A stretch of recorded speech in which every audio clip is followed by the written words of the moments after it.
The Riffles shawl in the Windswept collection has a really interesting texture that's made by Pintucks. A Pintuck is sort of a relative of a horizontal welt. It's made by pulling just a few stitches up, a few rows above, and working them together. It's a very, very simple stitch, but it gives a really dramatic result. So I'm going to show you how to do a Pintuck stitch. Pintuck stitches are worked over stockinette. So this is an entire body of stockinette. The most important thing you'll need is locking stitch markers, and you're going to need a lot of them. You can also use safety pins or little pieces of bent wire or things like that. But if you're doing a lot of pintucks in a row, each pintuck is going to need its own marker. So you can see here, this is where you'll actually be picking up, or holding your pintuck stitches, and this is where you're going to pick them up and work them together. So for each one of these little areas, you're going to need to have a separate stitch marker. So you need a lot of these. It's very, very important. You can use little pieces of thread or something if you want as well.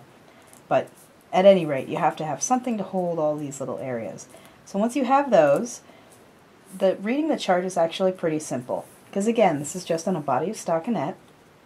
There's only two things to read: where you're holding your stitches and where you're pulling them up.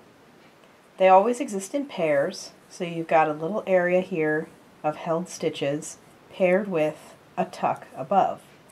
So here, when you're knitting across this row, you're going to be knitting 3 stitches and placing a locking stitch marker behind those stitches, so through those stitches as you're working them, and then you just leave the marker hanging off the back of your work. Then you work a few rows, do the same thing up here, and then a few rows more, and then you're ready to pick these up. And what you do at that point is, from the back of the work, you put these 3 stitches that are on this little marker right back on the needle next to this stitch, and you knit them all together at once. It's a really, really, really simple stitch. So I'm just going to show you how that's done.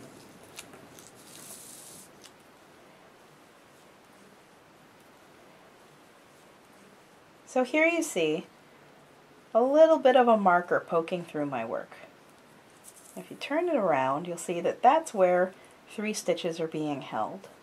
I've already got some pintucks worked here, and you can see along the back of the work that it's really just a small area that's pulled up to be worked with the rows above. So I'm going to work with this right now and tuck this one up to this row up here. So all you have to do is work over to where you have your next tucked stitch. And it's important to note that you're actually going to be tucking in the center of those 3 held stitches. So instead of doing a horizontal welt where you would actually knit 1 stitch of the row below with 1 stitch of the row above, this is a 3-to-1 ratio. So you're actually knitting these 3 stitches, these 3 held stitches together with 1 above. So now I've reached the center stitch. So what I'm going to do here, you can kind of see right here there's 1, 2, 3 little loops on the back of this marker. So I'm going to open up my stitch marker, and I'm going to slide these 3 stitches in order right onto the needle. Now you can see 3 little purl bumps here because that's the back of the work. And this is the stitch that's going to be tucked. So then I go in through this stitch first, so the stitch that's on the right side, pass it through all 4, and just knit them together. And that's all there is to it. And each time you come across a pintuck, that's all you need to do. You basically just pull the 3 stitches that are held on the stitch holder up, knit them together with the center stitch, and as you can see here, the riffle pattern is starting to come out. So this is just basically a couple of pintucks that are in slightly different levels. So the next 2 are going to be here and then there. You can do this kind of patterning. You can do all sorts of things with pintucks. You can make it look more like a smocked type of fabric. You can do smaller ones. You can do bigger ones. There's all sorts of different things you can do with this texture. So now again, this is mostly done over stockinette. So it's just going to be a few more rows of stockinette, and then it's time to hold more stitches. So I'm just going to whip through a couple of rows here, and then I'll show you how to slip the stitch markers behind, and that's really all there is to it.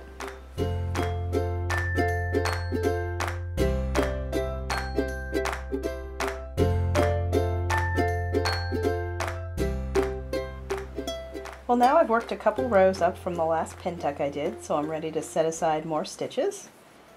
So I'm just going to knit across to the stitches I want to hold. Now it's not really held like you would normally hold stitches, where you actually avoid those stitches and then come back later and pick them up. So this is actually, you knit through them and then you pass a stitch holder through them. So here you can see my last pin tuck was right here, so it's going to be these 3 stitches that I'm going to want to put on a holder. So all I do, go to the back side and just sort of poke this little guy through here. Leave it hanging around on the back, and then just keep knitting. I'll show you that again for the next one. So you see there's the last pin tuck I did in that row, so it's going to be these 3 stitches right here.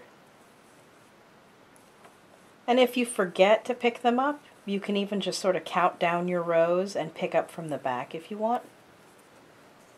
So either way, it's actually really simple. It's just easier to do while you're actually knitting the row because you have greater access to those stitches. So, you know, you can slide them down on your cord and get right through all of them. So it just hangs off the back, and then on the next row you just, in this case since it's done flat, you just purl normally. They just hang off the back until you're ready to pick them up in about 10 rows. And that is all there is to pin tucks.